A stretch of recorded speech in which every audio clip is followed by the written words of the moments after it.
informasi terkini. Yuk dengerin tentang reformasi perpajakan pada saat ini. Dicermati agar tahu dan juga mengerti. Cermati cerita reformasi terkini. Informasi tentang reformasi perpajakan terkini. Cermati cerita reformasi terkini. Semuanya ada, hanya dicermati.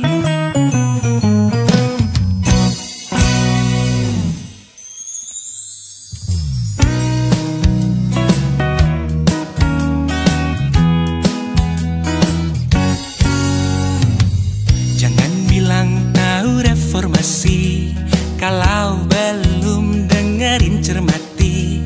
Cermati cerita dan informasi terkini.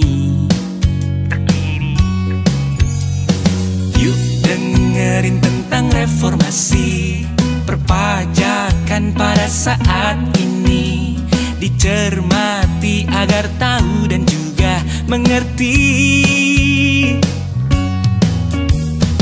Cermati cerita reformasi terkini. Informasi tentang reformasi perpajakan terkini. Cermati cerita reformasi terkini. Semuanya ada, hanya dicermati.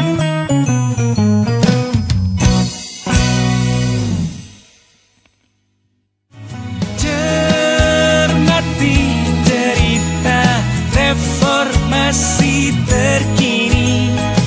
Semuanya ada, hanya dicermati.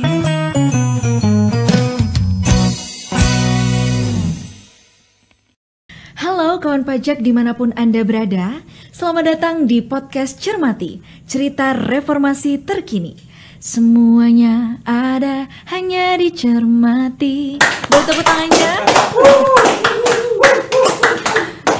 Gimana nih kabarnya kawan pajak hari ini? Semoga semuanya dalam keadaan sehat dan diberikan kelancaran serta kemudahan dalam menjalankan segala aktivitasnya.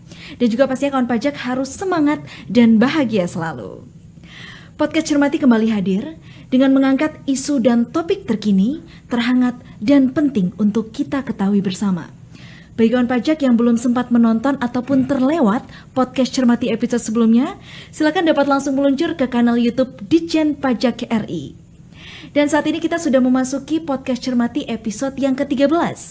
Bersama saya, Anissa Larasati Pranadita, hari ini kita akan membahas sebuah topik yang sangat menarik, yaitu tentang reformasi perpajakan. Namun sebelum kita berkenalan dengan narasumber kita hari ini, mari kita simak tayangan berikut ini. Kick-off jaringan program dan pelatihan menuju 2024 proses implementasi. Dengan ini kita nyatakan dimulai. Sejak tahun 1983, Direktorat Jenderal Pajak telah melakukan perubahan sistem administrasi perpajakan.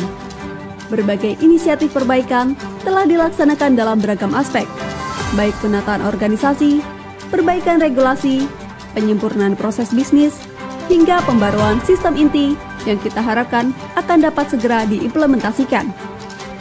Secara mendasar, pelaksanaan reformasi perpajakan diarahkan untuk mengoptimalkan penerimaan pajak melalui peningkatan kepatuhan perpajakan, meningkatkan kepercayaan masyarakat terhadap institusi dan administrasi perpajakan, serta meningkatkan integritas dan produktivitas aparatur perpajakan.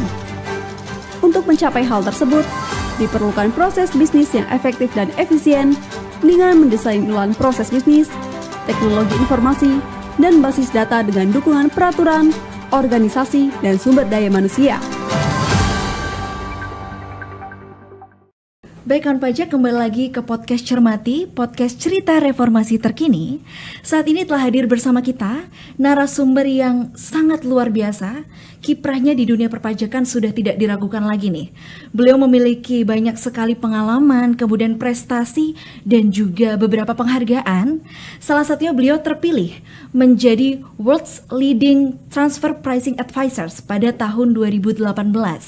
Beliau juga merupakan seorang penulis buku terkait perpajakan. Ini sudah ada 21 buku yang beliau terbitkan dan menuju 22 buku.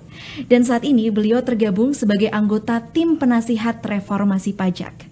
Ini kawan pajak sudah ada yang bisa menebak belum? Siapakah narasumber kita hari ini?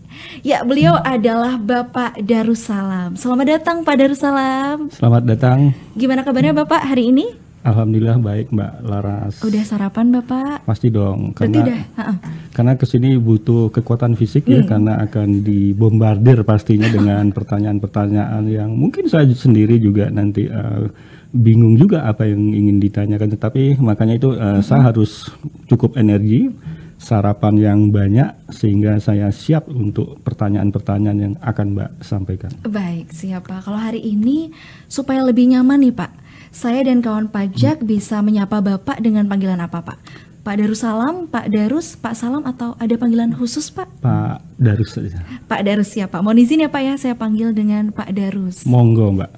Kalau hari ini lagi sibuk apa nih Pak akhir-akhir ini? Ya, kalau kita bicara pajak ya, itu tiap hari pasti selalu isunya tuh berseliweran ya. Datang hilang, dan makanya kalau saya selalu menyampaikan ya kepada teman-teman yang ingin berprofesi di bidang pajak, jangan pernah untuk tidak membaca. Jadi ketika Anda nggak membaca, jangan pernah Anda untuk terjun di profesi di bidang perpajakan ini, karena pajak itu sangat dinamis ya. Betul. Hari ini saya bisa klaim saya seorang pakar pajak, tetapi esok hari bisa jadi saya bukan orang pakar pajak lagi, karena aturannya berubah. Misal saya dulu mungkin jago, pinter terkait dengan peraturan teks amnesti ya, tapi kan itu aturan dulu, sekarang nggak berlaku lagi. Literasi itu memang harus terus ditingkatkan ya Pak ya. Di pajak itu literasi sangat penting. Betul. Dan pajak itu sangat dinamis, makanya pesan saya, mungkin pesan ke Mbak Laras juga, jangan pernah untuk tidak membaca. Betul. Karena pajak itu sangat dinamis. Ya, dan hari ini kita juga akan berdiskusi bersama Pak, ngobrol bareng, berbagi informasi dengan seluruh kawan pajak terkait reformasi perpajakan. Dan pastinya kawan pajak udah semakin penasaran nih Pak. Karena kalau misalnya kita ngobrolin terkait reformasi perpajakan atau tax reform, ini kan bukanlah suatu kegiatan yang hanya sesaat ya Pak ya. Betul. Sifatnya bukan hanya sebentar. Betul. Melainkan suatu kegiatan, suatu proses terus-menerus dan juga berkelanjutan yang dilakukan oleh suatu negara ya Pak, untuk terus melakukan penyesuaian sistem pajak. Ini pastinya dengan melihat ada perubahan ekonomi, sosial, kemudian juga suasana politik yang ada. Nah sebetulnya nih Pak, untuk seluruh kawan pajak juga pastinya penasaran Pak, apa sih Pak yang menjadi latar belakang dari kebijakan reformasi perpajakan di Indonesia ini Pak? Ya, jadi kalau kita bicara reformasi perpajakan khususnya di Indonesia, kita nggak mungkin melepaskan diri dari berbagai reformasi perpajakan yang dilakukan oleh banyak negara di belahan dunia sana ya. Bagaimanapun ketika Indonesia ingin melakukan reformasi pajak, harus ya, saya bilang katanya harus mengintip bagaimana negara lain juga melakukan reformasi. Nah, kalau kita kaitkan dengan itu, reformasi perpajakan yang saat ini dan sedang dilakukan dan akan dilakukan oleh Indonesia, itu juga nggak lepas bagaimana kita mengintip negara lain itu melakukan reformasi perpajakan seperti apa. Nah, kalau kita lihat konteksnya kekinian, reformasi perpajakan di belahan dunia itu terkait dengan bagaimana mereka sistem perpajakannya itu bisa lepas dari yang kita tahu bersama kemarin ada pandemi kan gitu. Iya, betul. Nah, ketika ada pandemi yang kemarin itu banyak negara itu merubah strategi reformasi perpajakannya, menyesuaikan dengan kondisi pandemi itu. Yang penting dalam konteks itu bagaimana ekonomi tetap hidup. Makanya semua reformasi perpajakan, kebijakan perpajakan yang disusun, yang ditata, yang diadopsi oleh banyak negara adalah bagaimana itu peran pajak bisa mempertahankan ekonomi. Ya. Jadi yang dulunya yang sifatnya orientasinya kepada penerimaan negara, pada saat pandemi direm sedikit. Oke. Bagaimana orientasi penerimaan itu ditempatkan tidak yang di paling atas, tetapi bagaimana peran pajak itu bisa membuat ya ekonomi ini tetap bertahan, ya. Bagaimana pasca pandemi ini ekonomi ini tetap tumbuh. Nah, makanya disitulah peran penting reformasi di kala pandemi, dan Indonesia pun juga melakukan. Iya. Wah, jadi saya sebagai pengamat perpajakan cukup kaget ya ketika sistem perpajakan kita berubah gitu ya. Yang tadinya pajak itu yang tujuan utamanya orientasinya penerimaan pajak, tetapi dirubah, digeser bagaimana fungsi pajak itu bisa memberikan insentif bagaimana ekonomi ini jalan dulu seperti itu. Nah, sekarang pandemi sudah mulai mereda. Betul. Kita memasuki babak baru ya, yang orang bilang pasca pandemi. Kebijakan pajaknya seperti apa sih? Iya, betul. Reformasi pajaknya seperti apa? Nah, ketika pandemi ini udah selesai, baru kita sadar lagi, ternyata negara ini butuh uang. Sehingga reformasi pajak dikembalikan lagi ke fungsi utamanya, bagaimana pajak ini bisa memberikan kontribusinya bagi penerimaan negara. Iya. Nah, inilah yang kesamaan dengan banyak negara pasca pandemi ya. Tetapi kalau kita masuk ke spesifik Indonesia, kita punya PR besar. Reformasi ini mau dibawa kemana sih? Apa sih tujuan dari reformasi pajak di Indonesia? Nah, kalau kita bicara tujuan reformasi pajak Indonesia, mau nggak mau kita bicara bagaimana tax ratio kita yang saat ini angkanya 9, 10, Betul, Pak. naik turun lagi 9 ya. 2022 kemarin angkanya hanya 10,4%. Saya sempat membaca kalau memang Indonesia ini tax rasionya termasuk rendah ya, Pak ya? Iya, termasuk rendah. Bahkan di kawasan Asia Tenggara pun termasuk kita rendah. Ini persoalan besar kita. Makanya reformasi pajak bagi Indonesia, bagaimana tax ratio kita ini bisa tahap demi tahap untuk naik. Karena apa? Banyak riset penelitian menyatakan bahwa suatu negara itu bisa menjalankan pembangunannya, bisa mensejahterakan masyarakatnya ketika angka tax ratio-nya itu minimal di 15%. Iya. Ini pendapat dari IMF. Nah, sekarang kalau kita 10,4 untuk mencapai 15%, itu luar biasa langkah-langkah yang harus kita ambil gitu kan. Tapi mungkin nggak Pak, Indonesia ini tax rasionya akan naik Pak? Nah, ini menarik ya. Pertanyaannya mungkin atau tidak mungkin. Tetapi saya menempatkan diri di sini sebagai pengamat pajak ya. Ada suatu penelitian yang dilakukan oleh ADB, ya, Asian Development Bank ya. Itu sangat menarik. Di tahun kalau nggak salah di tahun 2022 mereka penelitiannya bahwa tax ratio Indonesia itu seharusnya bisa menjadi 18%. Seharusnya bisa menjadi 18% ketika Indonesia mau mereformasi sistem perpajakannya. Reformasi baik dalam hal kebijakan maupun reformasi dalam sistem administrasi perpajakannya. Termasuk teknologi informasi juga Pak berarti ya Pak? Iya, termasuk di dalamnya administrasi yang nanti harus melalui teknologi informasi, digitalisasi dalam konteks administrasi pajaknya. Tapi juga jangan lupa kita bicara juga kebijakan. Karena itu akan memberikan ya, kalau kita bisa mereformasi dari sisi kebijakan itu, kalau memang itu on the track sesuai dengan yang yang menjadi international best practice, mereka memperkirakan kita bisa mendapatkan tambahan tax ratio sebesar 3%. Ya. Dan dalam konteks sisi administrasinya kita juga bisa menambahkan tax ratio sebesar 1%-an ya. Sehingga kalau digabung menjadi 4%, sekarang kita 10 bisa 14. Nah, itu kan sudah mendekati angka 15% ya, seperti itu. Karena dalam penelitian yang dilakukan oleh ADB itu saya cukup kaget gitu ya. Ternyata potensi pajak yang baru kita bisa gali ya, oleh Indonesia bisa gali itu hanya sebesar 40% dari potensi yang ada. Sampai saat ini? Sampai 40%. Ya, artinya apa? Artinya 60% itu kita belum bisa. Nah, persoalannya bagaimana nih yang menyasar yang 60% ini? tentunya kita harus melakukan reformasi, Nah, baik dari administrasi maupun dari sisi kebijakannya. Iya. Seperti itu, Mbak. Nah, artinya kalau saat ini tax ratio kita masih stagnan ya Pak ya di Ya. 10,4, apa yang Pak yang salah dari yang kita lakukan sampai saat ini? Ya, kalau kita bicara ya, sepanjang yang saya amati ya, sebenarnya pemerintah sudah berusaha untuk bisa bagaimana menggali potensi yang sebesar itu, yang belum tergali itu. Tapi persoalannya nggak semudah itu. Kita bisa perhatikan lah, misalnya ada sektor-sektor yang memberikan kontribusi tinggi kepada produk domestik bruto kita. Iya. Misalnya sektor pertanian. Iya. PDB-nya besar, tapi kontribusi pajaknya kecil. Nah, kalau kita ingin genjot, kita tarik pajak dari sektor pertanian, sementara sektor pertanian ini tempat banyak berkumpul, mohon maaf ya, warga negara kita yang memang berpenghasilan rendah, Iya. dan usaha-usaha itu yang sifatnya mikro. Kalau kita kenakan pajak, ini pasti akan menjadi apa ya? Akan rame gitu ya. Iya. Ya, seolah-olah negara nggak berpihak kepada masyarakat kecil ya.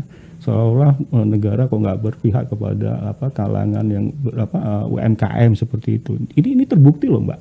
Iya, iya, betul. Pada saat dulu sebelum undang-undang HPP itu diundang-undangkan, itu kan banyak DJP nih teman-teman yang saya apresiasi itu banyak memanggil para pihak-pihak yang berkepentingan terkait dengan isu, kalau Mbak ingat itu adalah isu akan mengenakan PPN atas barang-barang kebutuhan Oh iya, pokok. sempat ramai itu Pak. Sempat ramai Di kan? masyarakat semuanya Karena ngobrolin apa? itu. Karena international best practice bilang kalau kita ingin meningkatkan penerimaan dari PPN, seharusnya secara teori PPN itu jangan ada barang-barang yang jadi objek pajak itu tidak dikenakan pajak, dibebaskan pajak, karena akan menjadikan distortif gitu kan. Iya. Karena sifat PPN itu sendiri gitu. Sehingga apa? Kalau bisa ya semua barang kena pajak. Oke. Nah, Pak, tadi kan Bapak menyampaikan juga nih Pak, kalau kita mengintip dari reformasi perpajakan yang ada di negara lain. Ya. Ini negara mana aja sih Pak kalau yang sudah melakukan reformasi perpajakan juga Pak? Ya, jadi kalau saya bilang ya kita lihat aja lah negara tetangga kita sendiri deh ya. Karena sangat penting. Kita harus mengintip Singapura seperti apa, Iya. Malaysia seperti apa, Thailand seperti apa. Karena ini adalah negara-negara tetangga kita yang dimana kita misalnya dengan Malaysia, dengan Singapura, dengan Thailand itu berebut kue Iya, investasi iya, lah betul. seperti itu. Ini investasi mau datang, mereka akan lihat gula-gulanya dong. Kamu mau kasih apa? Saya kan gitu. Iya. Mau kasih insentif atau apapun. Jadi menurut saya reformasi bagaimana kita nanti misalnya membuat ketentuan masalah insentif pajak, mau nggak mau kita ngintip juga Singapura dong. Ya. Mereka lakukan apa untuk menarik investasi, jangan sampai investor datang ke mereka Kalau begitu sehingga Pak, meninggalkan Indonesia. Nah Iya. seperti itulah kira-kira. kalau begitu jika dibandingkan dengan negara-negara lain tadi seperti negara tetangga Pak, Ya. yang juga melaksanakan reformasi perpajakan, ini apakah Indonesia itu memiliki perspektif dan tinjauan yang sama terhadap reformasi pajak atau malah berbeda Pak? Jadi kalau yang namanya perpajakan ya Mbak ya, sistem perpajakan itu kita nggak bisa apple to apple dengan negara lain. Termasuk ketika kita apple to apple tax ratio. Misalnya tax ratio Indonesia lebih rendah dari negara lain. Nggak bisa. Karena apa? Secara per definisi pun, definisi pajak juga antara satu negara dan negara lain berbeda. Misalnya masalah kontribusi sosial gitu ya. Di kita nggak masuk definisi pajak. Bisa jadi negara lain tuh memasukkan sebagai definisi pajak. Sehingga apa?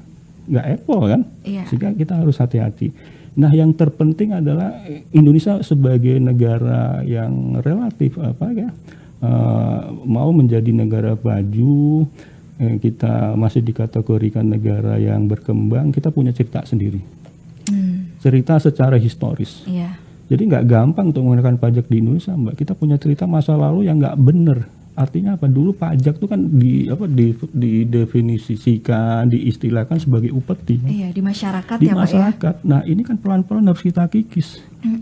Nah makanya saya bilang reformasi itu akan berhasil kalau saya belajar dari banyak negara maju terutama itu literasi pajaknya sudah selesai. Iya. Tapi di Indonesia Kita masih belajar ya Pak? Kita masih bergulat bagaimana masyarakat ini tahu tentang pajak. Iya.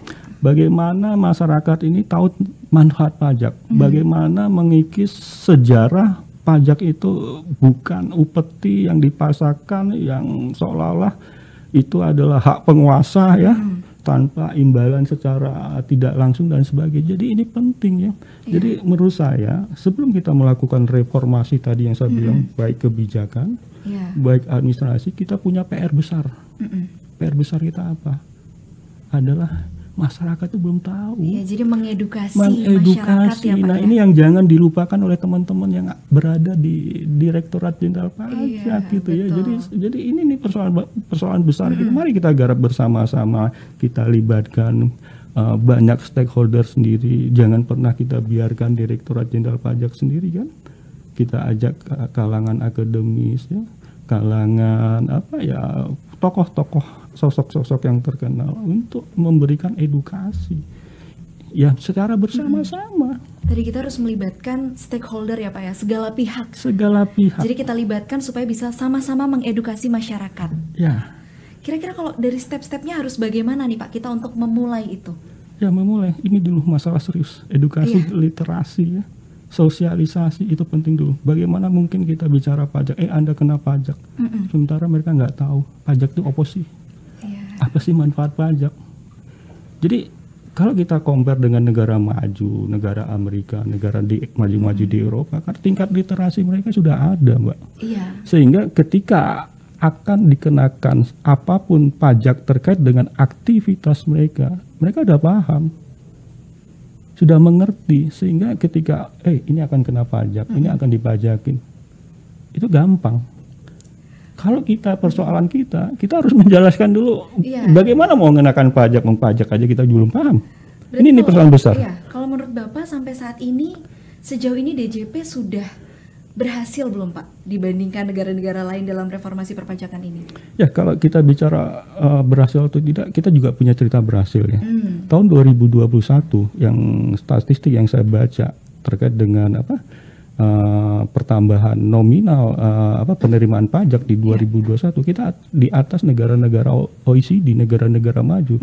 OECD itu secara nominal tambahan penerimaan pajaknya itu hanya 12,8. Kita bisa mencapai 19,2. Dan dari tambahan tax ratio di tahun 2021 negara-negara maju yang terkumpul dalam OECD itu hanya 0,6. Kita bisa 0,8. Artinya apa? Artinya dalam mengatasi COVID, itu kan di tahun COVID ya. Iya, betul. Indonesia jauh lebih berhasil kalau dilihat dua compare tadi ya. Jadi artinya apa? Artinya kita Indonesia sebenarnya punya potensi kita punya daya saing, kita punya punya banyak hal ya. Sebenarnya kita bisa untuk meningkatkan tax ratio gitu loh. Itu dua hal yang bisa saya ungkapkan. Apakah kita bisa melakukan reformasi yang bisa lebih dari dalam tanda kutip negara-negara yang tadi saya contohkan seperti itu yang tergabung dalam OECD di tahun 2021. Jadi sebenarnya kita bisa ya Pak ya?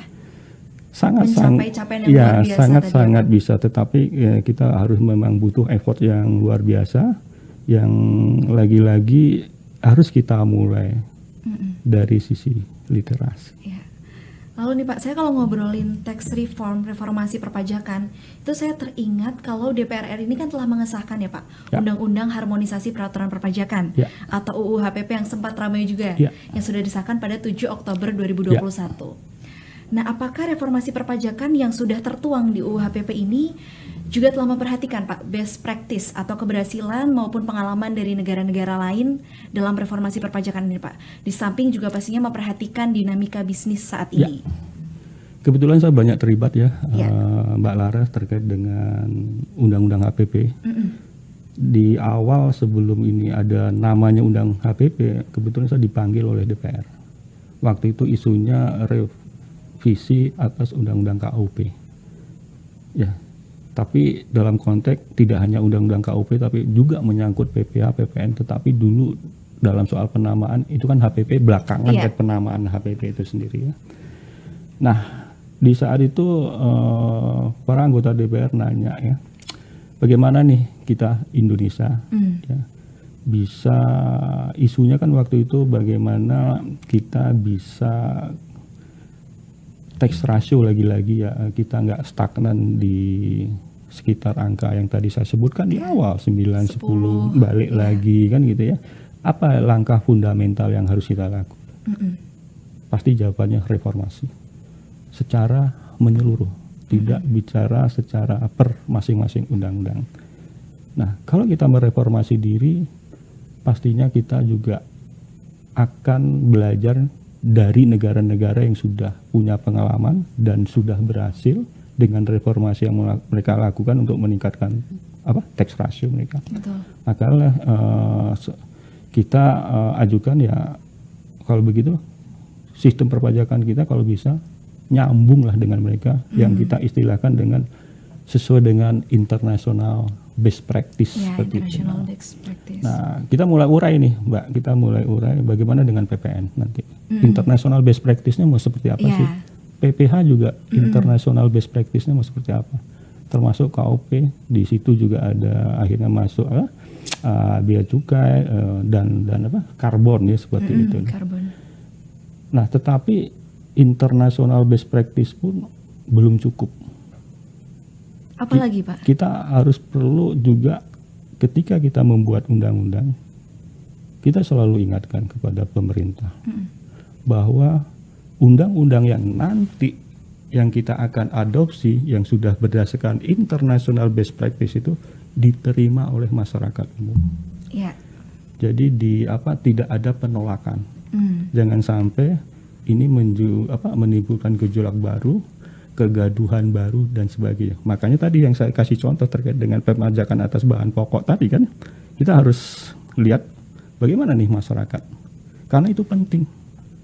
Dan ini pun yang karena kita tadi saya bilang kalau di negara maju mungkin nggak ada masalah karena Iya, tingkat literasi. betul. Tapi kita belum ke arah situ kan. Makanya ini penting, penerimaan publik itu sangat penting. Iya. Sehingga kita waktu itu coba kalau bisa panggillah semua stakeholder yang ada.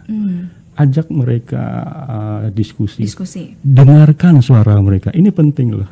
Nah, itulah yang menjadi kunci bagi kita negara berkembang. Yang lagi-lagi saya selalu bilang yang tingkat edukasi literasinya masih belum seperti negara maju adalah bagaimana ketika mengeluarkan peraturan itu dapat diterima oleh publik. Berarti itu artinya selain kita memperhatikan tadi international best practice, Ya. kita juga harus memperhatikan yang namanya good rules itu ya Pak, yang sering kita sebut good rules. Ya seperti itu. Memposisikan kita juga sebagai wajib pajak ya Pak, Betul. begitu. Ya, saya inginnya dan selalu saya kalau ketemu dengan teman-teman di Direktorat Jenderal Pajak, ya kalau membuat aturan ya saatnya kita mendengar apa sih keinginan mereka. Sehingga ketika aturan ini sudah menjadi kesepakatan ya, kesepakatan antara kita semua baik otoritas maupun wajib pajak, saya yakin aturan itu akan mudah untuk dijalani seperti itu. Iya. Nah, dengan demikian aturan itu akan memberikan kontribusi nominal rupiah yang juga akan menimbulkan trust bagi masyarakat bahwa pajak itu seolah-olah kan selama ini kan definisi pajak itu sesuatu iuran yang dipaksakan kan. Iya. Jadi saya juga ingin bagaimana kita melunakkan gaya dipaksakan itu dengan ajak masyarakat. Itu penting. Sehingga tidak ada lagi definisi yang pajak yang dipaksa, udah nggak ada. Kita ngobrol, kita diskusi, kita putusin bersama-sama. Itu lebih bagus ya kesannya itu. Jadi pajak itu sesuatu yang kalau orang bicara pajak ya sesuatu yang dipaksakan tuh ya menurut saya agak-agak kurang pas ya, karena ini proses. Wajib pajak diwakili oleh DPR kan, negara diwakili oleh pemerintah, duduk bareng di gedung DPR kan untuk menentukan ini kan artinya apa? Artinya sebenarnya nggak ada paksa-paksaan lagi. Itu kesepakatan bersama. Kalau saya inginnya dirubah, ini udah kesepakatan bersama, bukan sesuatu yang dipaksakan. Itu kedua loh, baru kedua. Ada yang ketiga Mbak yang terkait dengan tadi Mbak bilang rules ya. Ya, good rules. Ya, yang golden rules. Yang terakhir adalah masalah apapun kebijakan pajak yang sudah kita sepakati dan sudah kita tuangkan dalam undang-undang, itu secara administrasi bisa dijalani. Itu kata kuncinya. Kebijakan ataupun peraturan pajak mau sebagus apapun, ini sudah kita diskusikan berhari-hari sampai malam lewat hari. Tetapi kalau secara administrasi nggak bisa dijalanin, itu bukan suatu kebijakan atau peraturan perpajakan yang memang bisa diterapkan untuk itu. Jadi kata kuncinya adalah secara administrasi bisa harus dijalani. Nah, makanya penting ke depan setelah ini sudah ada reformasi kebijakan, reformasi peraturan dengan disusun dengan baik. Sekarang bagaimana secara administrasi? Ya. Nah, itu bisa dijalanin nggak secara administrasi? Kalau saat ini menurut Bapak, Pak, DJP ini sudah cukup mendengar aspirasi masyarakat belum, Pak? Saya mungkin dari pengalaman saya ketika merumuskan undang HPP ya, saya compare dulu ya ketika sebelum undang-undang HPP. Itu berbeda jauh. Dalam merumuskan undang HPP ini, yang saya tahu dan yang saya juga sering dipanggil dan terlibat di situ, Direktorat Jenderal Pajak sering bahkan secara terus-menerus berkelanjutan ya, itu meminta masukan, meminta saran kepada semua pihak-pihak yang berkepentingan dalam konteks pajak. Ini sesuatu yang luar biasa dan ini yang seharusnya terus ditingkatkan karena apa? Bagaimanapun pajak itu adalah kesepakatan. Ya. Pajak tanpa kesepakatan itu sama aja rampok kan gitu kan? Iya, rampok. Ya seperti. Nah, inilah nanti kata kuncinya sepakat itu dulu. Saya yakin semua kalau duduk bareng, negara butuh uang, masyarakat juga harus kalau saya lebih enak bilang pajak itu bukan kewajiban, pajak itu kebutuhan. Kebutuhan. Iya, ini kebutuhan kita bersama sebagai negara Indonesia. Kita butuh bangun. Ayolah kita bersama-sama. Jadi kesannya lebih halus ya dari sekedar pajak adalah sebagai kewajiban, pajak sebagai paksaan. Nah, ini PR besar nih, edukasi ini teman-temannya dari humas mungkin ya. Untuk kita cobalah dengan paradigma baru lah, dengan mindset baru. Pajak adalah kebutuhan. Jadi memang harus terus juga mengedukasi masyarakat ya, Pak ya. Iya. Supaya nggak ada salah persepsi gitu, Pak. Betul. Menganggap itu sebagai paksaan yang tadi Bapak sampaikan juga ya, Pak. Karena tanpa pajak nggak ada negara kita. Betul, dan akhirnya semuanya juga kembali untuk kita ya, Pak ya. Iya, untuk kita walaupun tidak secara langsung, tapi itu harus bisa dirasakan. Betul. Ya. Itu yang saya maksudkan dari perbincangan barusan ini. Baik, siap. Terima kasih Bapak. Tadi kita juga sudah membahas banyak nih Pak, mulai dari pertama latar belakang. Ya. Kemudian kita bahas ke kebijakan reformasi perpajakan di negara lain yang kita intip untuk kebijakan reformasi negara kita. Kemudian bagaimana DJP saat ini kita harus terus berusaha mengedukasi. Jadi cukup padat Pak dan juga seru banget nih Pak. Tapi sebelum kita lanjut mengulik pembahasan ini, kita akan ikuti dulu segmen penyuluh menjawab. Dan sudah hadir bersama kita penyuluh dari Kanwil DJP Daerah Istimewa Yogyakarta. Silahkan Mas Eko Susanto dan Mbak Wiwit Khotijah. Boleh silakan. Baik, terima kasih Studio 1, lantai 16, Kantor Pusat Direktorat Jenderal Pajak. Jogja itu terbuat dari rindu, pulang, dan juga angkringan. Perkenalkan, saya Wiwit Khotijah dari Kanwil DJP Daerah Istimewa Yogyakarta. Di sebelah saya sudah hadir Mas Eko Susanto dalam segmen Penyuluh Menjawab. Semuanya ada, hanya dicermati.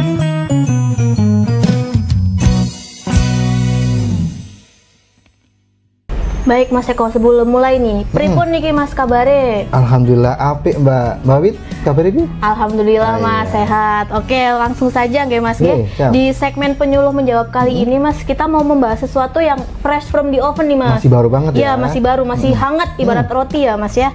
Ini terkait dengan penjualan emas ya Mas ya, itu PMK 48 tahun 2023. Karena aturannya masih baru Mas. Jadi banyak sekali pertanyaan dari kawan pajak semua. Nanti langsung aja ya Mas ya, kita intip pertanyaannya. Oke. Untuk pertanyaan pertama Mas, ini apa saja sih Mas yang diatur di PMK ini terkait dengan emas perhiasan? Oke, jadi memang PMK ini baru ya, kemarin. Kemudian PMK ini mengatur tentang penyerahan atau jual beli emas perhiasan, kemudian emas batangan, kemudian perhiasan yang bukan bahannya dari emas, batu permata dan batu sejenis lainnya.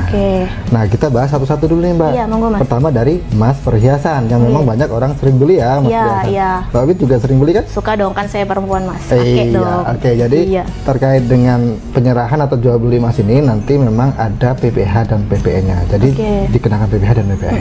Nah, yang pertama PPh dulu Mbak ya. Iya, monggo Mas. Jadi pertama untuk dari pabrikan itu nanti wajib memungut PPh pasal 22 untuk ini ya sebesar 0,25% untuk penyerahan atau jual beli emas perhiasan ini. Baik.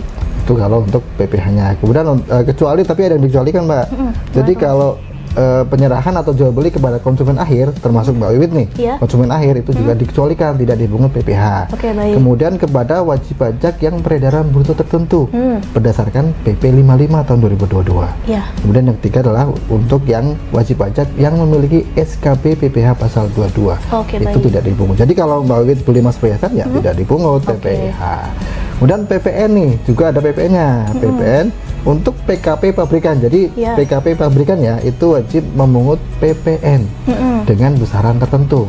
Nah, tarifnya ada dua Mbak, yaitu pertama 1,1% untuk penyerahan emas produksi sendiri kepada pabrikan lain atau pedagang. Kemudian 1,65% untuk penyerahan emas perhiasan produksi sendiri kepada konsumen akhir. Jadi kalau penyerahannya kepada pedagang lain nih atau pabrikan lain itu nanti lebih rendah 1,1. Tapi kalau kepada yang konsumen akhir seperti Mbak Wiwit nih itu 1,65%. Baik Mas. Sekarang ke ini Mbak yang PKP pedagang. Tadi pabrikan sudah nih. PKP pedagang atau pengusaha emas itu juga wajib memungut PPN dengan besaran tertentu.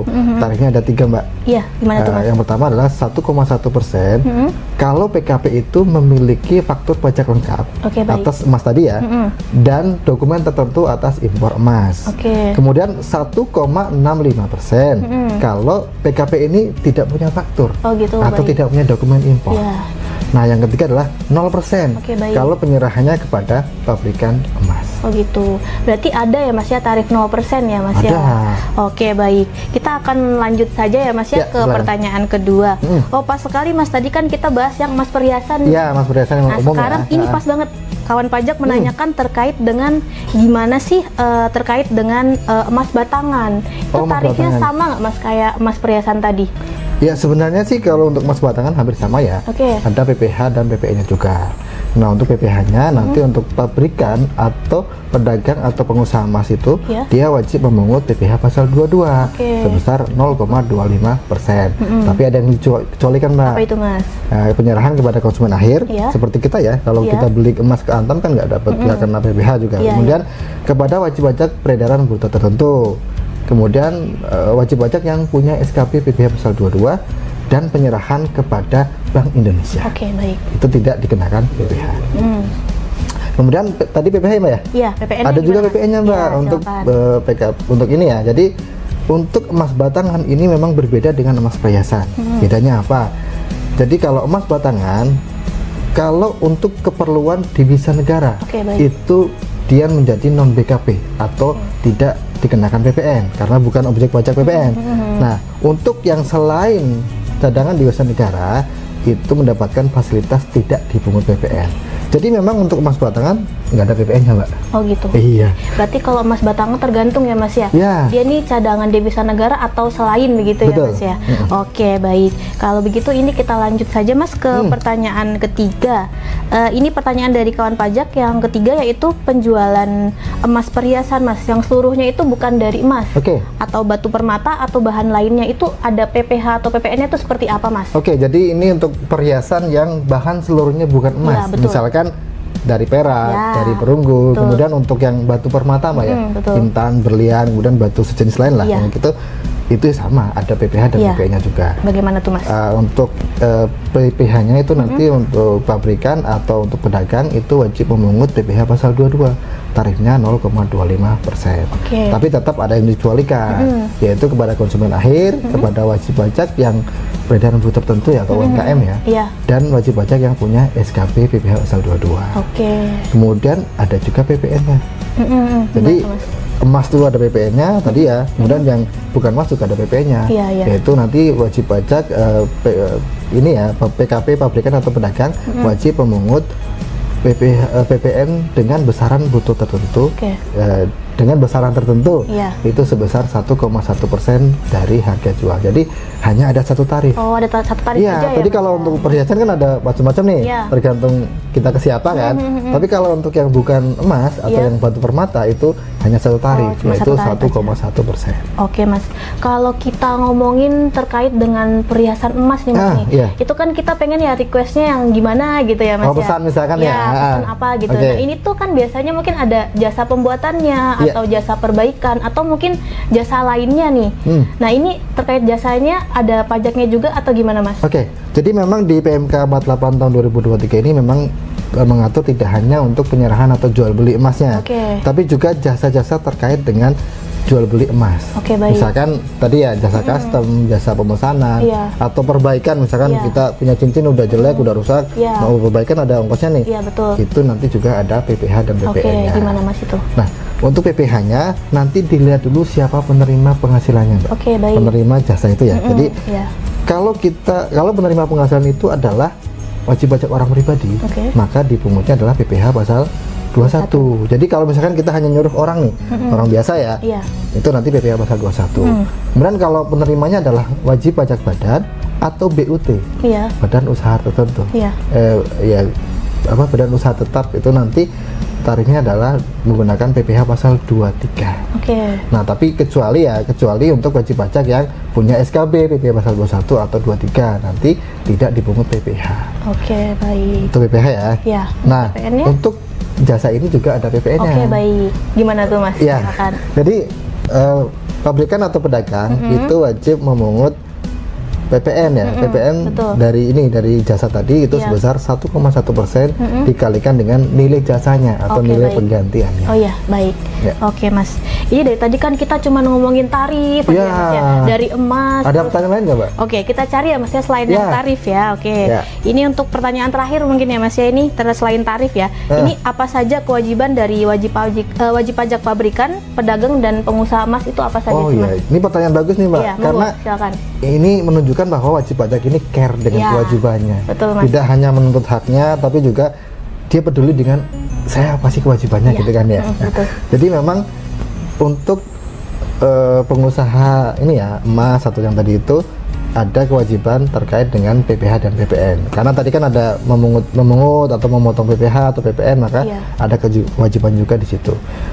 Terkait untuk PPh, maka pengusaha ini punya kewajiban, yaitu pertama adalah membuat bukti pemungutan atau pemotongan PPh.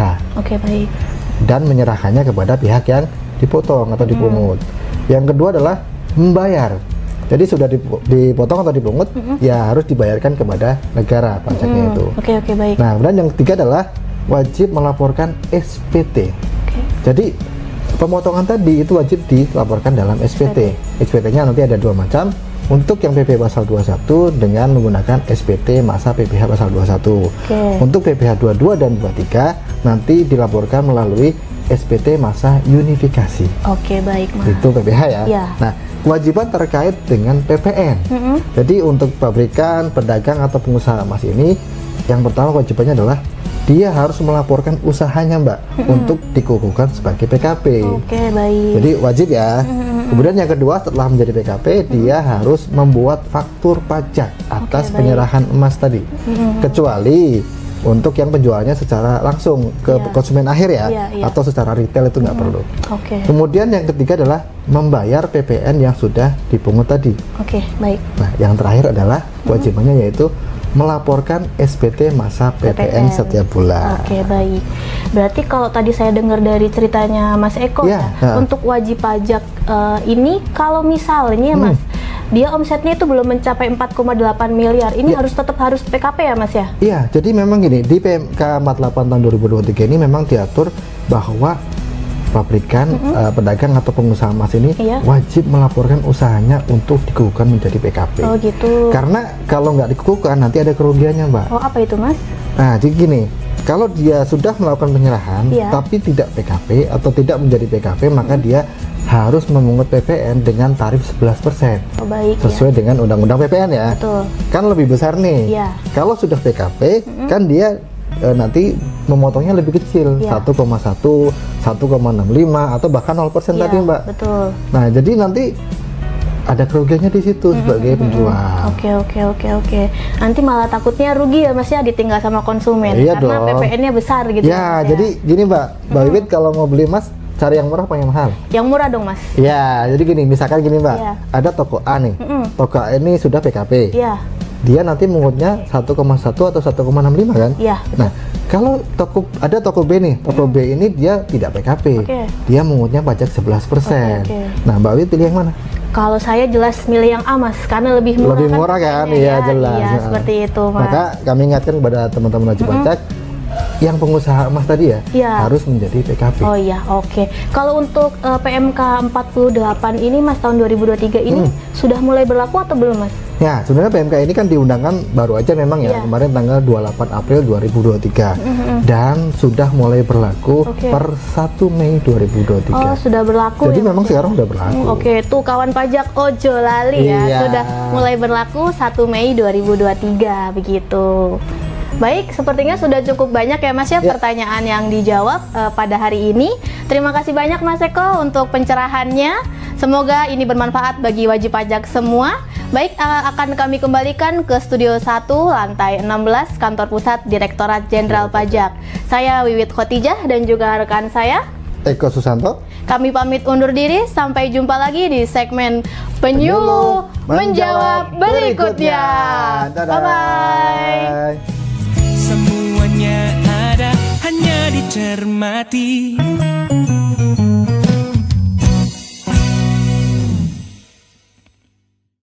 Baik kawan pajak, kita kembali lagi bersama narasumber istimewa kita hari ini, Bapak Darussalam. Dan terima kasih Mas Eko dan Mbak Wiwit, penyuluh pajak Kanwil DJP Daerah Istimewa Yogyakarta yang sudah mengisi segmen Penyuluh Menjawab hari ini. Baik Bapak, kita kembali melanjutkan diskusi kita nih Pak pada hari ini. Tadi kita ngobrolin terkait reformasi perpajakan. Nah ini kan salah satu bentuknya adalah reformasi di bidang sistem teknologi informasi dan juga database. Termasuk di dalamnya kita menyiapkan aplikasi siap Pak, atau sistem inti administrasi perpajakan. Nah menurut Bapak, seberapa besar nih Pak urgensi DJP melakukan hal ini Pak? Ya, tadi di awal saya sudah sampaikan ya. Reformasi perpajakan itu bisa dijalankan atau tidak tergantung bagaimana kita mereformasi sistem administrasi perpajakan. Nah, tentunya kalau kita bicara sistem administrasi perpajakan, tentu kita akan berbeda ya dengan administrasi sebelumnya ya. Kalau kita kaitkan dengan zaman digitalisasi sekarang. Artinya apa?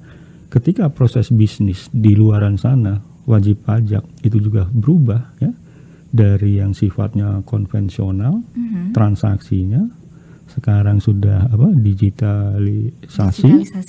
Tentunya Direktorat Jenderal Pajak harus juga merubah proses bisnisnya ya, dari yang konvensional menuju ke digitalisasi. Nah itulah kalau kita bicara sistem perpajakan. Karena apa? Suatu sistem perpajakan itu akan mengikuti bagaimana perubahan yang terjadi juga di aktivitas bisnis, proses bisnis yang dilakukan oleh wajib pajak.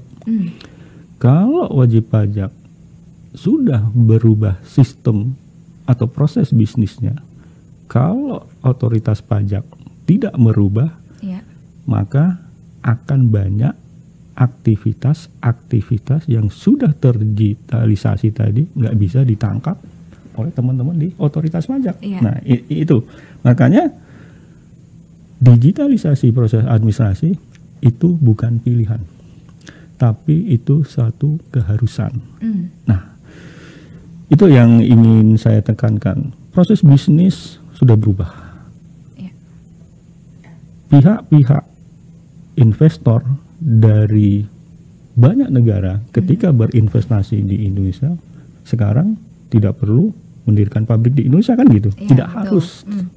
Mereka bisa melakukan bisnis dengan digitalisasi kan tanpa harus kehadiran fisik. Betul. Nah, itu yang penting. Dan itu juga akan merubah kebijakan terkait dengan aspek perpajakan internasional dari suatu negara ketika ingin menangkap atau memajaki proses bisnis yang berubah dulu. Misalnya ya, dalam ketentuan atau aturan lama terkait dengan perpajakan internasional, terkait dengan bagaimana memajaki dari kegiatan bisnis yang dilakukan oleh pihak luar negeri ketika dia melakukan bisnis di Indonesia, Indonesia baru boleh mengenakan pajak jika mereka mempunyai bentuk usaha tetap di Indonesia. Ya. Tetapi sekarang mereka nggak perlu ada BUT di Indonesia.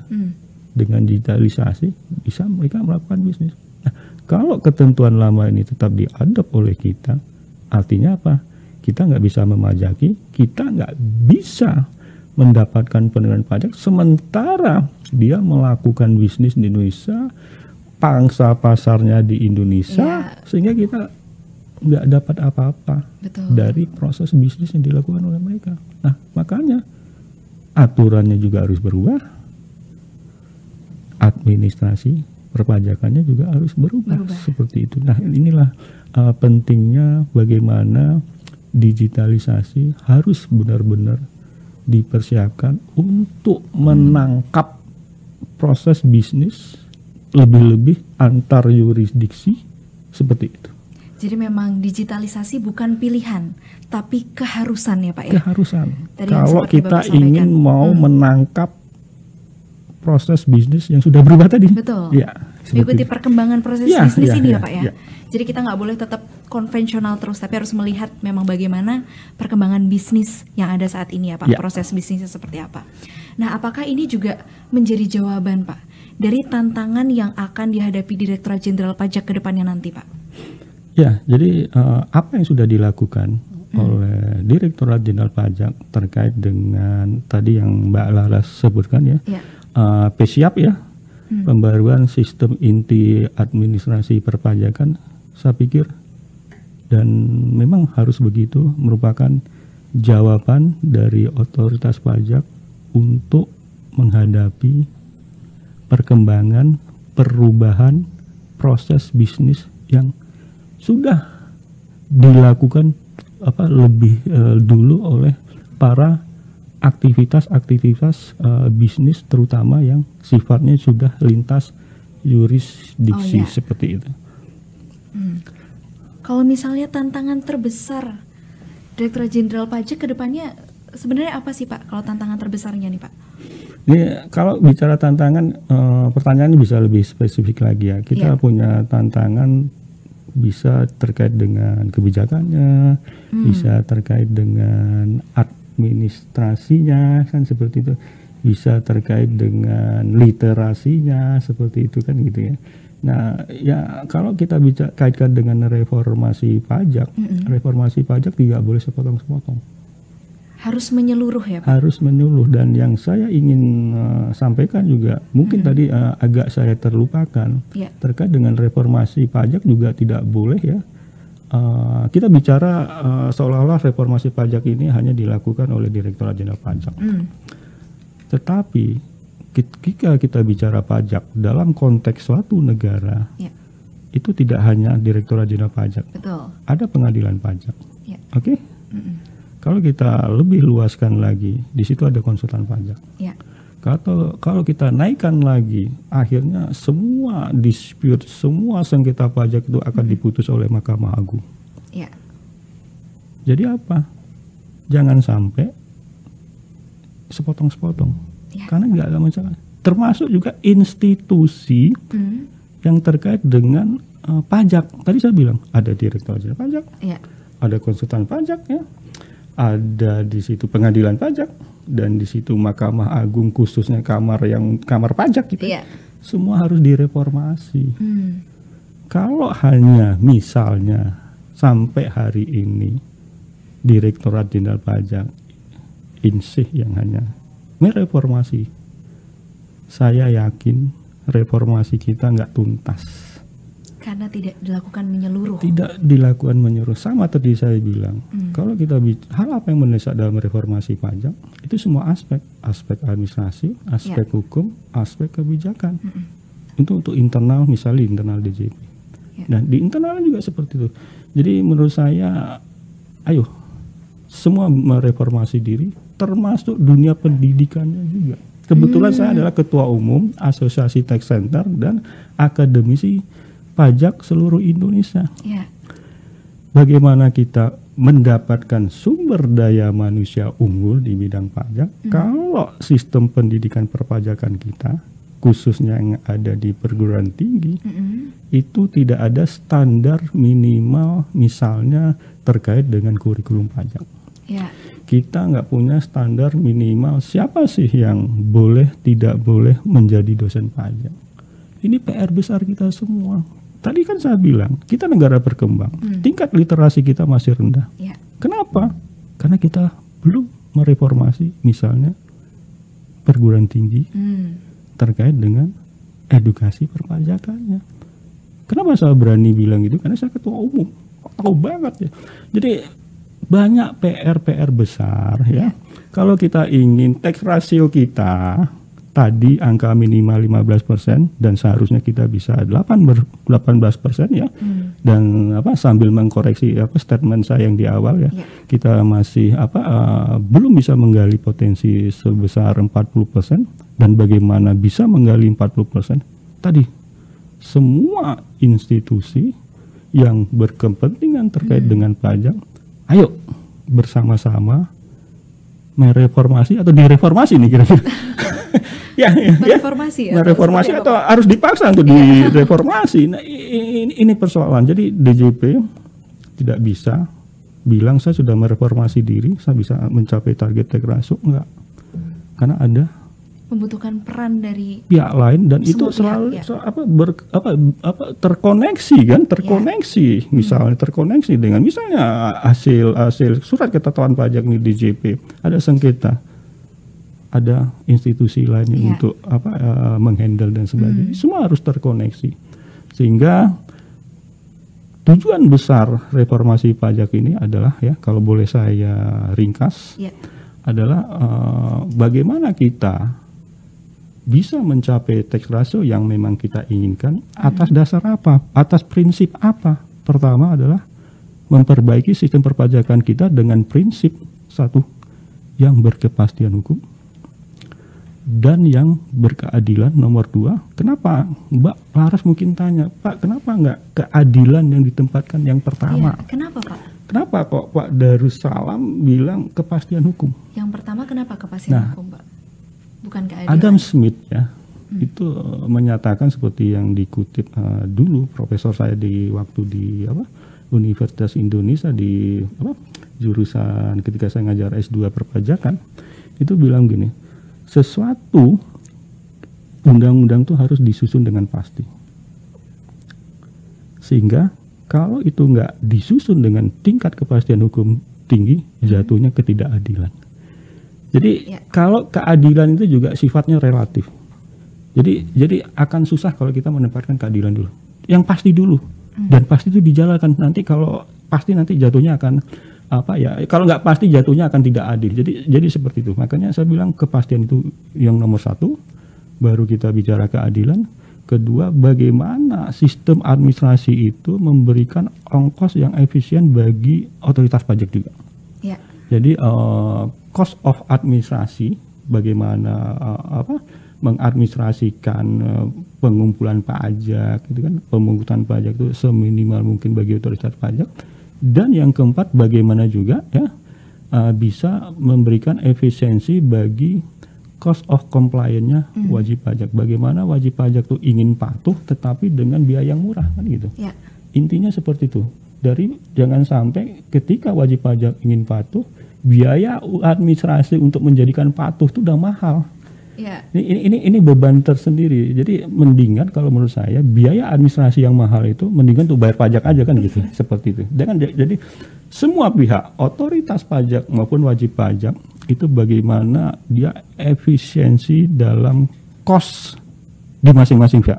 Di pajak kos administrasinya, di wajib pajak adalah kos bagaimana dia untuk bisa patuh atau comply seperti itu. Nah, inilah 4 hal yang harus yang menjadi fokus, dan ini adalah jargon reformasi pajak hampir di banyak negara. Makanya kalau kita bicara international best practice, terapkan 4 prinsip tadi. Ya. Seperti itu, Mbak Laras. Baik, siap Pak. Nah tadi Pak, kita kan mereformasi ini harus dengan semua lini ya. Dengan melibatkan semua institusi, tidak bisa hanya DJP sendirian aja untuk mereformasi ini. DJP sendiri tadi kan sudah akan melakukan reformasi di bidang sistem teknologi informasi, database, kemudian juga kita lagi mempersiapkan siap ini Pak. Menurut Bapak, mampukah Pak Direktorat Jenderal Pajak ini mengimplementasikan isu-isu reformasi pajak tersebut sesuai dengan waktu yang ditentukan yang terbilang sangat ambisius ini Pak? Saya pikir pertanyaannya bukan mampu nggak mampu. Tadi saya di awal sudah bilang, ini bukan pilihan. Keharusan. Harus. Jadi ketika Direktorat Jenderal Pajak sudah membuat timelinenya sendiri ya, kalau nggak salah ini harus selesai di 2024. Ya, nggak ada pilihan.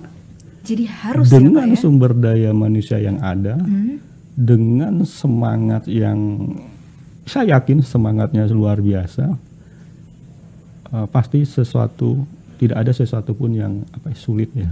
Jadi saya tetap optimis, dan saya yakin ketika mendesain ya proyek sistem inti administrasi perpajakan, semua skema sudah didiskusikan, sudah diperdebatkan sehingga mendapatkan keputusan yang mana sistem inti administrasi perpajakan ini sudah siap di penghujung 2024, dan saya yakin teman-teman di Direktorat Jenderal Pajak akan konsisten dengan putusan yang sudah diambil, karena ini adalah proyek besar, proyek di mana semua kebijakan dan aturan pajak itu akan tergantung dengan sistem inti administrasi perpajakan. Jadi ya jalanin gitu, dan saya yakin dengan berdasarkan pengalaman yang ada, dengan sumber daya manusia yang luar biasa yang sudah dididik dan terlatih ya, dan kita juga selalu lihat perkembangannya kan, itu kan dimulai di awal Januari sampai 2024. Saya pikir ya kita teman-teman itu akan bisa, dan wajib pajak pun berharap karena inilah sistem administrasi yang bukan hanya otoritas pajak aja yang mengandalkan atas sistem administrasi ini, tetap kita para wajib pajak juga ingin hal yang sama gitu. Seperti itu. Jadi kira-kira seperti itu. Jadi ini kepentingan dua belah pihak, semua sama-sama menunggu. Gitu, jadi pastinya kita juga membutuhkan dukungan dari seluruh wajib pajak ya Pak, seluruh kawan pajak. Kita terus melakukan reformasi, tapi kita juga terus membutuhkan dukungan dari seluruh kawan pajak. Ya, nanti tadi kan makanya suatu apapun perumusan baik itu dalam hal administrasi, keterimaannya di publik itu kan penting kan. Betul. Dan setahu saya barang siap ini ya, sistem administrasi ini juga hal yang kita tunggu-tunggu gitu ya. Karena ini akan mempermudah bagaimana kita mengadministrasikan pajak dalam konteks wajib pajak sendiri. Karena bagaimanapun yang ingin saya sampaikan, wajib pajak ini selama ini juga cukup memberikan kontribusi bantuan dalam mengadministrasikan perpajakan ini. Mbak Laras mau tahu nggak misalnya apa? Aja tuh, Pak? Ya. Ketika PPN siapa yang memungut? Wajib pajak kan? Iya, wajib pajak. Withholding tax pasal 21. Iya. Siapa yang memungut? Wajib pajak wajib kan? Pajak. PPA 2326 wajib pajak kan? Pajak. Artinya apa? Peran wajib pajak juga besar dalam mengadministrasikan. Kita juga ingin administrasi yang lebih efisien kan? Betul. Lebih mudah. Betul. Dengan biaya yang juga lebih rendah. Betul. Itu. Jadi ini ya tadi saya sampaikan ini kita tunggu bersama gitu loh. Betul. Nggak cuma DJP tapi wajib pajak juga ya Pak ya? Dalam mengefisienkan cost of compliance tadi, seperti itu. Ya. Kalau misalnya nih Pak, tadi terkait dengan kita akan membenahi, mengefisiensi, kemudian kemudahan dalam sistem, termasuk perbaikan pembenahan dalam administrasi nih Pak. Ya. Ini apakah nanti ke depannya Direktorat Jenderal Pajak ini dalam melakukan reformasi perpajakan akan mengubah cara dalam melakukan pengumpulan pajak dan juga pengelolaan pajaknya nih Pak? Atau bagaimana Pak? Ya, kalau dalam konteks kebijakan ya dan konteks ketentuan peraturan perundang-undangan perpajakan itu trennya sama. Jadi kalau kita bicara sistem perpajakan, bagaimana kita memungut pajak itu ada dua. Pertama itu dihitung sendiri oleh wajib pajak yang mungkin dalam konteks Indonesia PPh pasal 25. Betul.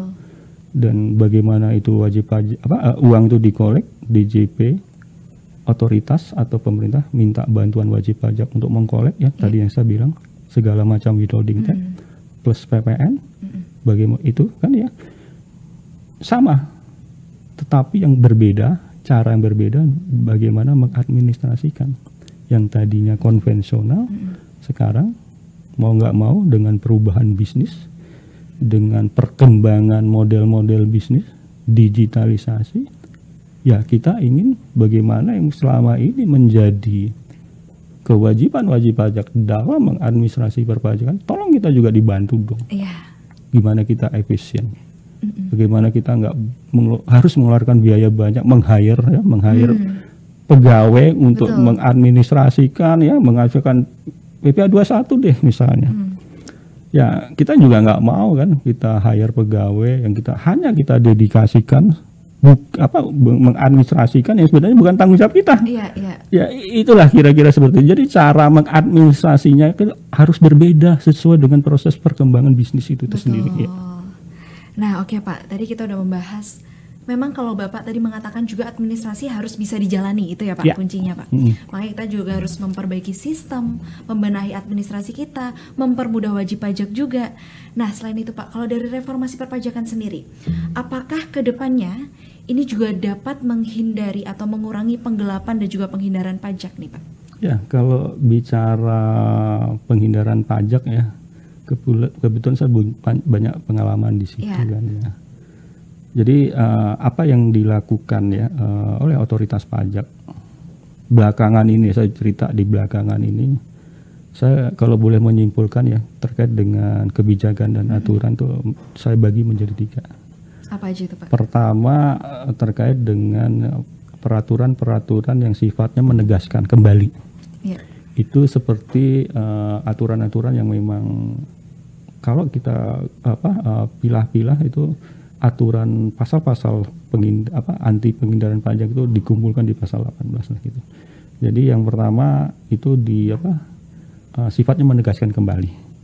Kedua memodifikasi.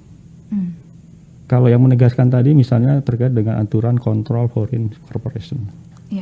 Kalau yang sifatnya memodifikasi itu misalnya terkait dengan transformasi.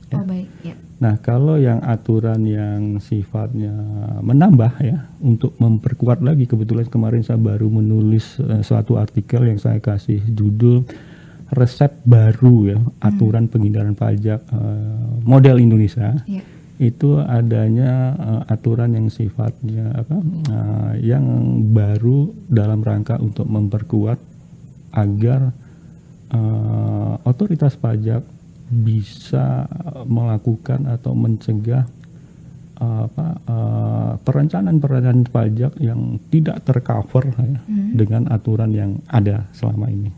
Itu kalau boleh saya bilang itu dalam dunia internasional aturan itu dinamakan sebagai aturan yang bersifat umum yang dinamakan General Anti-Avoidance Rule. Kalau disingkat GAR, G-A-A-R, seperti itu. Nah, inilah yang banyak di negara di dunia ini sebenarnya udah lama mengadopsi Tapi di Indonesia perdebatannya nggak gampang. Saya ikut ikut terlibat di situ, dipanggil DPR, bagaimana tidak gampangnya untuk menyisipkan ketentuan umum terkait dengan anti penghindaran pajak ini dalam undang-undang. Faktanya itu juga nggak masuk ya. Akhirnya ada di secara implisit di peraturan pemerintah itu sendiri. Tapi menurut saya Indonesia perlu aturan ini. Ya. Agar apa? Agar penghindaran pajak itu tidak disalahgunakan atau seolah-olah dianggap legal atau diperbolehkan karena aturannya yang masih bolong-bolong seperti itu. Tapi kalau di belahan dunia lain, cara pandangnya berbeda. Sepanjang Anda mempunyai intensi, kata ukurnya intensi, berencana untuk melakukan penghindaran pajak, itu sesuatu yang nggak diperbolehkan. Walaupun aturan yang ada mungkin kelupaan, mungkin nggak sempurna seperti itu. Tapi ini sudah intensinya. Kalau saya membuat aturan, intensinya nggak seperti itu. Jadi mereka memang sengaja buka pasar, lihat negara lain, bikin transaksi yang semata-mata untuk mengurangi pajak. Itu yang nggak boleh. Jadi kerjaannya seperti itu ya.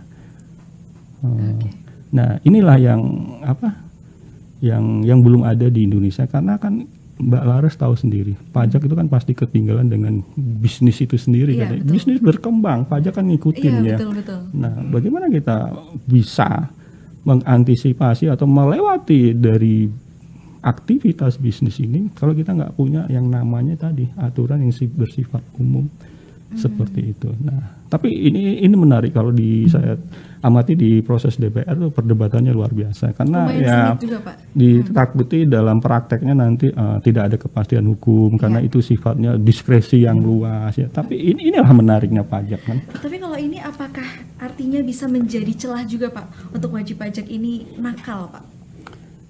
Ya, makanya pertarungannya adalah begini. Saya pernah nulis juga ya Mbak di suatu artikel ya. Pertarungannya apakah aturan ini dilarang atau tidak dalam konteks peraturan. Tetapi saya bilang, dan ketika saya pun ngajar di berbagai kampus terkait dengan mata kuliah penghindaran pajak, bukan kita lihat diatur atau tidak diatur, sehingga seolah-olah kalau tidak diatur ya boleh-boleh saja. Tetapi kalau saya perhatikan pengalaman saya dan saya ketika sekolah dulu, profesor-profesor saya menyatakan tolak ukurnya bukan ada atau tidak ada diatur, tapi moralitas. Anda merasa melakukan ini, hati nurani Anda seperti apa sih? itu aja kataku. Karena mau bagaimanapun aturan tuh nggak mungkin ngejar bisnis. Pasti dia akan di belakang. Pasti ngikutin ya Pak ya? Jadi kan gini, pajak itu kan pemajakan atas aktivitas bisnis kan? Ketika aktivitas bisnisnya berubah tadi misalnya dari konvensional ke digital, kalau kita masih pakai aturan lama, kita nggak pernah dapat pajak dari aktivitas itu. Seperti itulah kira-kira Mbak. Baik, siap Bapak. Tadi saya lumayan sangat Pak merasa banyak sekali ilmu yang bertambah hari ini Pak. Kita mulai ngobrolin tadi dari mulai reformasi perpajakan, kemudian sampai ke penghindaran pajak, kemudian bagaimana negara-negara lain juga dalam melakukan reformasi perpajakan ini. Termasuk tadi apakah WP bisa berkesempatan jadi nakal juga nih kalau misalnya ada penghindaran pajak ini Pak? Ya kita susah juga mendiskusikan nakal atau tidak kalau aturannya memang begitu. Makanya aturannya tidak bisa ansih atas aturan itu sendiri. Seperti itu. Baik Bapak, ini juga tidak terasa kita udah ngobrol banyak banget nih Pak. Dari mulai kita reformasi perpajakan awal sampai dengan tadi kita juga termasuk pembahasan terkait siap sendiri ya Pak ya, terkait untuk teknologi informasi ini seperti apa nanti perkembangannya. Nah Pak, sebelum kita mengakhiri diskusi kita hari ini yang cukup banyak dan juga padat ini Pak terkait reformasi perpajakan, kemudian juga seperti apa kebijakan-kebijakan yang ada, apa saja yang perlu diketahui wajib pajak, termasuk peningkatan literasi oleh wajib pajak dan juga digitalisasi yang mesti harus dilakukan ya Pak, bukan lagi pilihan tapi keharusan. Boleh Pak untuk diberikan closing statement Pak untuk seluruh kawan pajak dan juga masyarakat yang menonton Pak? Oke ya, kalau boleh ya saya dimintain saran untuk memberikan closing statement, apalagi topik hari ini reformasi pajak ya. Dan kita pun ingin reformasi pajak ini tidak sekedar slogan ya. Kita ingin benar-benar reformasi pajak itu memang memang bisa kita laksanakan dan bisa memberikan kontribusi dalam rangka meningkatkan tax ratio, dan dari meningkatnya penerimaan karena tax ratio kita tinggi, masyarakat juga mendapatkan manfaatnya ya. Jadi kata kuncinya sebelum kita bicara kebijakannya mau bagaimana ya, hukum atau aturannya bagaimana, ketiga bagaimana juga administrasinya, kita harus sepakat bahwa ketiga hal itu bisa dijalankan dengan baik ya, andai kata kita sudah dalam level teredukasi dan terliterasi. Sehingga kata kuncinya apa? Dimanapun belajar dari pengalaman negara-negara yang sukses ya dalam melakukan reformasi, itu prasyarat atau namanya ya, adalah wajib pajaknya sudah teredukasi ya. Nah, ini yang menjadi PR kita. PR besar kita ya, Pak ya. Jadi jangan pernah lupakan edukasi, jangan lupakan literasi. Nah, siapa yang bisa melakukan edukasi dan literasi? Yang pasti tidak mungkin DJP sendiri. Perlu pihak lain, pemangku kepentingan lain. Kalau literasi, ya kita harus percayakan penuh dalam sistem pendidikan perguruan tinggi kita misalnya. Tetapi masalah besar juga dalam konteks pendidikan tinggi kita belum punya keseragaman. Gak usah jauh-jauh terkait dengan kurikulum pajak itu sendiri ya. Antara kampus A dan kampus B itu belum terstandarisasi. Jadi pesan saya ke teman-teman DJP, jangan lupakan ya edukasi dan literasi kalau ingin reformasi pajak yang sedang dan akan kita lakukan, tadi Mbak Laras bilang yang berkelanjutan ya, seperti itu. Benahin ini dulu, atau ayo sama-sama inline dengan reformasi yang kita sedang jalani sekarang. Mungkin itu aja ya. Baik, siap. Boleh bertanya? Terima kasih banyak Pak Darussalam sudah menyempatkan untuk hadir di sini, Pak, di sela-sela kesibukan dan juga berbagi informasi ke seluruh kawan pajak. Tadi saya ingat, Pak, dua hal, teredukasi dan terliterasi, ini PR besar kita, dan DJP tidak bisa sendirian, tapi juga harus mengajak seluruh pihak untuk terlibat ya, Pak ya, untuk bisa turun tangan mengedukasi dan juga meliterasi seluruh kawan pajak. Baik kawan pajak, jangan lupa untuk terus mendukung Direktorat Jenderal Pajak dalam melakukan reformasi perpajakan. Dan jangan lupa untuk saksikan podcast Cermati episode berikutnya, karena episode berikutnya tidak akan kalah menarik dari episode hari ini. Dan akhirnya, saya Laras, mewakili seluruh tim dan kru yang bertugas mengucapkan terima kasih atas segala perhatian, mohon maaf atas segala kekurangan. Sampai jumpa di podcast Cermati episode berikutnya. Semuanya ada hanya di Cermati. Dengerin tentang reformasi perpajakan pada saat ini, dicermati agar tahu dan juga mengerti. Cermati cerita reformasi terkini, semuanya ada hanya dicermati.